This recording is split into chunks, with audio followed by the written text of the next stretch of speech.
Saya alhamdulillah NU itu saya tidak bisa, saya tinggalkan.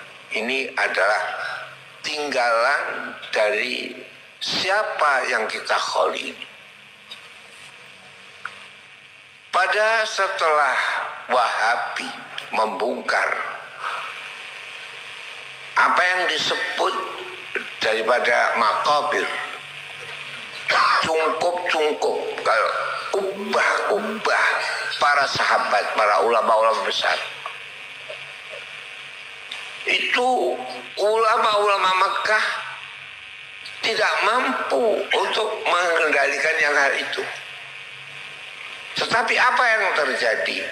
Bahwa sebagai pimpinan Jam'iyah Nahdlatul Wathon, yang walau Nahdlatul Wathon itu artinya gerak atau bangkitnya pencinta tanah air, tapi Nahdlatul Wathon mempunyai anak organisasi keislaman, yaitu Jam'iyatun Nasihin, yang diketuai oleh Kiai Asnawi Kudus.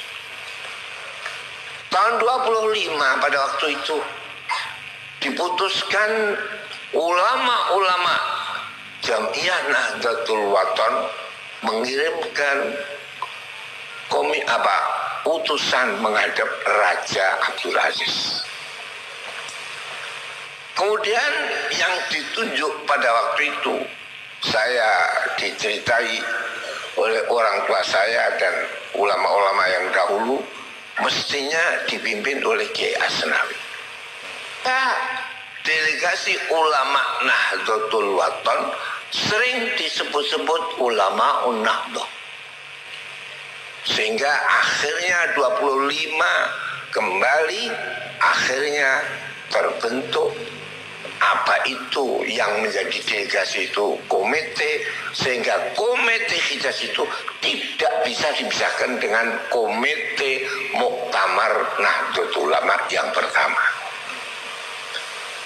Jadi 25 datang pakai kapal, belum ada kapal terbang, datang Januari akhir tanggal 27 atau 27 dilangsungkan pertemuan ulama-ulama, dan itu dianggap sebagai muktamar pertama Nahdlatul Ulama. Penutupan muktamar tanggal 31 Januari dengan kesepakatan para ulama yang dipelopori oleh Kiai Abdul Wahab, yang pada waktu itu ada menjadi sesepuh dan panitia utama.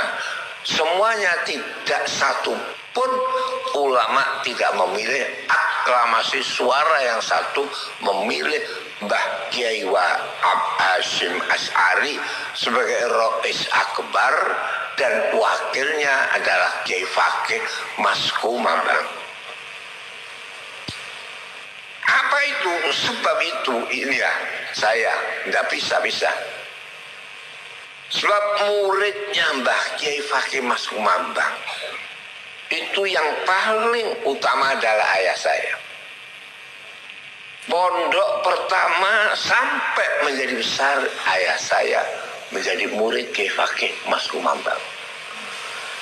Sehingga apa yang terjadi, Mbah Wahab itu ayah saya tidak bisa, segala apapun gerak-gerik Mbah Wahab itu yang diikuti. Sampai pada akhirnya bapak saya madrasah saja itu dahulu dinamakan Madrasah Nahdlatul Wathon, itu madrasah yang ada di Pondok Sarang, dan saya ganti sekarang Ghazaliyah sebab mengingat siapa yang mendirikan pondok adalah Kiai Ghazali. Mbah Kiai Wahab ada kayak begitu. Jadi al-arwahu junudun mujannadah, fama ta'arafat ikhtalafat, wama tanakarat ikhtalafat. Jiwa itu adalah sebagai kayak bala tentara yang dikuatkan, yang disatukan. Tidak bisa satu sama lain terpisah dan tidak draft yang satu. Draft yang satu inilah menunjukkan suatu kekuatan. Baghdad yang begitu besarnya kekayaan minyak, kekayaan ilmu dahulu, apa yang terjadi dikalahkan dengan Amerika. Sebab derapnya itu tentara adalah Amerika. Baghdad itu tentaranya podo karo, jadi kadang siap merokok, itu tentara. Ini bahwa Wahab itu nggak bisa. Apa sebab? Bab ayah saya adalah yang dekat dengan Kiai Fakih Mas Ngembang. Dan Kiai Wahab satu-satunya ulama yang dekat dengan Mbah Hasim. Sehingga pernah saya ceritakan di sini, tapi tidak akan saya jelaskan di majelis ini, pernah bertemu 6 mata antara Mbah Wahab, ayah saya, dan Mbah Hasim Asy'ari. Ini Mbah Wahab adalah komite Hijaz menjadi komite Muktamar. Mbah Wahab satu-satunya ulama yang oleh ayah saya di mana saja mesti saya ikuti itu Mbah Wahab. Sampai ada NU keluar dari Masyumi jadi partai, itu Mbah Wahab. Bapak saya pertama kali saya harus ikut Mbah Wahab. Jadi pemilu tahun 55 akhirnya berdirilah NU tahun 53 sebagai partai politik, 55 ikut pemilu, dan segala apapun putusan itu yang pecah antara kaum nasionalis dengan Islamis, akhirnya kalau nggak ada Wahab, taqabbalallah minna wa minkum taqabbal. Ini saya menyaksikan. Apa itu terjadi? Sampai ada peraturan partai harus berdasarkan sama satu. Tidak boleh ada partai yang berdasarkan Islam. Sehingga Mbah Wahab ikut. Apa itu terjadi? Kalau nggak ada Wahab, NU ya taqabbalallah minna wa minkum taqabbal. Jadi enggak Mbah Wahab. Jadi NU jadi partai tahun 53. Ikut pemilu 55. NU kampanye tahun 55 di Pondok Tebuireng. Sebelum hari H di Pondok Tebuireng, karena ada akui pada waktu itu, saya 3 hari sebelum Mbah Wahab datang, belum ada, saya mondok Tebuireng. Jadi saya pernah mondok Tebuireng 3 hari. Habis akhirnya kampanye NU di Pondok Tebuireng, saya ikut Mbah Wahab pulang, saya ikut pulang.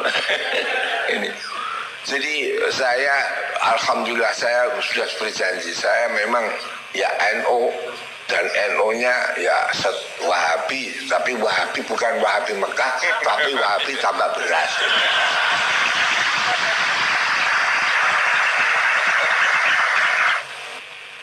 Sampai apa yang terjadi? Jadi Mbah Hasim tidak bisa dipisahkan dengan Mbah Wahab. Siapa yang membuat semua aklamasi adalah Mbah Wahab.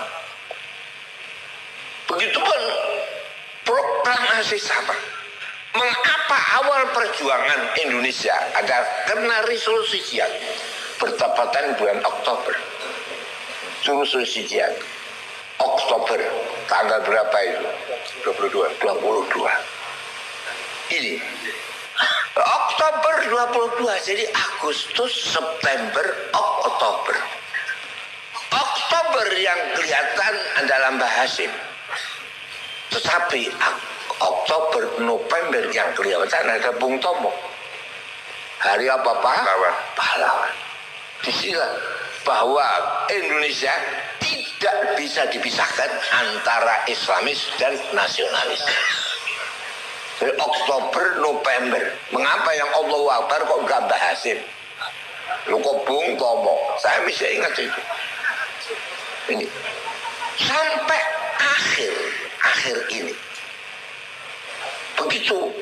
Jadi jangan mendirikan negara Islam sebab ini sudah akhir. Ulama itu tiap 300 pasti berubah.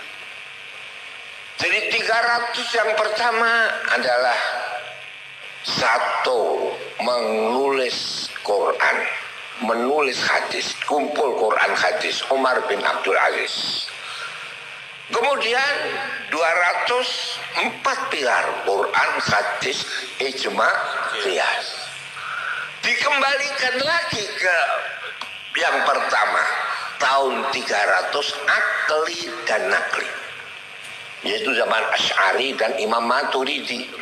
Jadi ada akli, ada nas.